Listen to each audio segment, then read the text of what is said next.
तो चलिए, मैट्रिक के जितने भी स्टूडेंट हैं उन सभी के लिए आज आप सभी के लिए क्या लेके आए हैं बाबू, तो साइंस का बहुत ही इंपॉर्टेंट क्वेश्चन जो आपकी एग्जाम के लिए काफ़ी इंपॉर्टेंट है। तो एक बार ये क्वेश्चन आपकी एग्जाम में एकदम 100% दिखेगा, इसे याद कर जाइए, घोल के पी जाइए। तो हम चलिए पहला क्वेश्चन आप सभी के बीच प्रस्तुत करते हैं। पहला क्वेश्चन है आप सभी लोग, इसमें आप सभी क्वेश्चनों का आंसर आपको देना अनिवार्य है। अगर आप मैट्रिक का तैयारी आप पूरा हो चुका है बाबू, तो अब तैयारी आंसर आप देने के बारी है। ठीक है, पहला क्वेश्चन आप सभी के सामने है कि काल्पनिक प्रतिबिंब कैसा हमेशा जो होता है ये कैसा होता है, सीधा होता है, औंधा होता है, उल्टा होता है या तिरछा होता है। तो याद रखिएगा कि जो काल्पनिक प्रतिबिंब होता है साथी, वो हमेशा काल्पनिक जो होता है ये कैसा होता है, तो सीधा होता है। ऑप्शन नंबर ए यहाँ पे बिल्कुल ही सही आंसर होगा। ठीक है, चलिए दूसरा नंबर क्वेश्चन है। दूसरा नंबर जल्दी से बताइएगा कि निर्वात में प्रकाश का चाल कितना होता है। जितने भी स्टूडेंट है जल्दी से आप सभी को पता होगा। ऑप्शन नंबर ए होगा,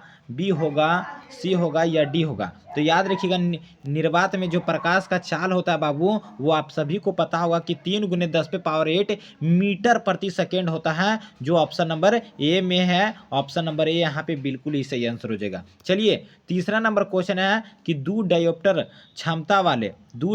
क्षमता वाले लेंस का फोकसांतर कितना होता है। तो दो डायोप्टर बोला था, पी बराबर हम लोग जानते हैं 1/1 के जगह पे 100 यहाँ पे, और 2 से जब काटेंगे 100 को तो कितना आएगा जी, 50 सेंटीमीटर। ठीक है, तो 50 सेंटीमीटर ऑप्शन नंबर किस में है बाबू, ऑप्शन नंबर डी में है। D for Devasena is the right answer. चलिए 4 नंबर क्वेश्चन है कि 1 मीटर फोकस दूरी वाले उत्तल लेंस की क्षमता, हम जानते हैं उत्तल लेंस जो होता है बाबू वो क्या होता है, तो आपको पता होगा कि पॉजिटिव निगेटिव होता है यहाँ पे। तो 100 पी बराबर 1/f, 1 के जगह पे 100 और 1 1 से जब भागा देंगे 100 में तो हमारा क्या आ जाएगा, नीचे भी 100 होगा, इससे कटेगा तो एक डायोप्टर होगा, पॉजिटिव होगा। ऑप्शन नंबर बी यहाँ पे बिल्कुल ही सही आंसर होगा। 5 नंबर क्वेश्चन है बाबू कि मानव नेत्र में किस प्रकार का लेंस पाया जाता है। तो आपको पता होगा, याद कर जाइए यहाँ पे कि मानव नेत्र में हमेशा और हमेशा उत्तल लेंस पाया जाता है। ऑप्शन नंबर ए यहाँ पे बिल्कुल ही सही आंसर होगा। 6 नंबर क्वेश्चन है कि स्पेक्ट्रम प्राप्त करने के लिए किसका उपयोग और प्रयोग किया जाता है। तो देखिए स्पेक्ट्रम जो प्राप्त होता है उसमें हम लोग एक तरह से क्या चीज़ का, तो प्रिज्म का प्रयोग करते हैं। और प्रिज्म कितने सतहों से घिरा होता है, तो प्रिज्म 5 सतहों से घिरा होता है। ऑप्शन नंबर डी यहाँ पे बिल्कुल ही सही आंसर होगा। 7 नंबर क्वेश्चन है कि किलोवाट घंटा बराबर, मतलब 1 किलोवाट घंटा बराबर कितना होता है। तो 1 किलोवाट घंटा बराबर 1 यूनिट के बराबर होता है। ऑप्शन नंबर ए यहाँ पे बिल्कुल ही सही आंसर होगा। ठीक है, चलिएगा अगला क्वेश्चन है, निम्नलिखित में से कौन सा पद विद्युत परिपथ में विद्युत शक्ति को निरूपित नहीं करता है। तो इसका आंसर आप सभी को आंसर देना है। साथ ही देखते हैं कि कितने स्टूडेंट जो 8 नंबर क्वेश्चन का आंसर देंगे। चलिए 9 नंबर क्वेश्चन है कि किसी बल्ब से 220 वोल्ट पर 2 एम्पियर की धारा प्रवाहित होती है, तो प्रतिरोध कितना होगा फिलामेंट का। तो प्रतिरोध रेजिस्टेंस बराबर जानते हैं V/I। तो विभवांतर कितना है साथी, विभवांतर 220 है, और यहाँ पर से 220 है विभवांतर, और धारा कितना है 2 है। 2 से काटेंगे 220 को तो 110 होगा, 110 ओम यहाँ पे बिल्कुल ही सही आंसर होगा। ऑप्शन नंबर बी यहाँ पे बिल्कुल ही सही आंसर होगा। चलिए 10 नंबर क्वेश्चन है कि विद्युत जनित्र का सिद्धांत किस पे आधारित होता है। तो देखिए जो विद्युत जनित्र होता है, मतलब इसको कहने का मतलब आम बोलचाल की भाषा हम लोग जनरेटर कहते हैं। तो विद्युत जनित्र जो आधारित होता है ये क्या होता है, विद्युत चुंबकीय प्रेरण पे होता है। ऑप्शन नंबर बी यहाँ पे बिल्कुल ही सही आंसर होगा।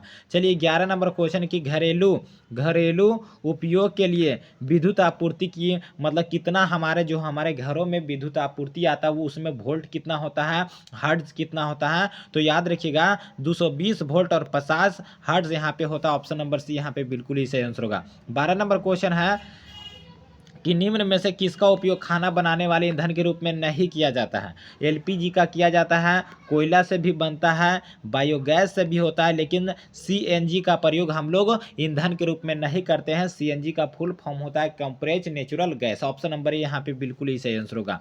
चलिए 13 नंबर क्वेश्चन है और आपके सामने जल्दी से बताइएगा एलपीजी का मुख्य अवयव मतलब क्या क्या चीज़ से मिलके ये बना होता है। ऑप्शन नंबर ए होगा, बी होगा, सी होगा या डी होगा।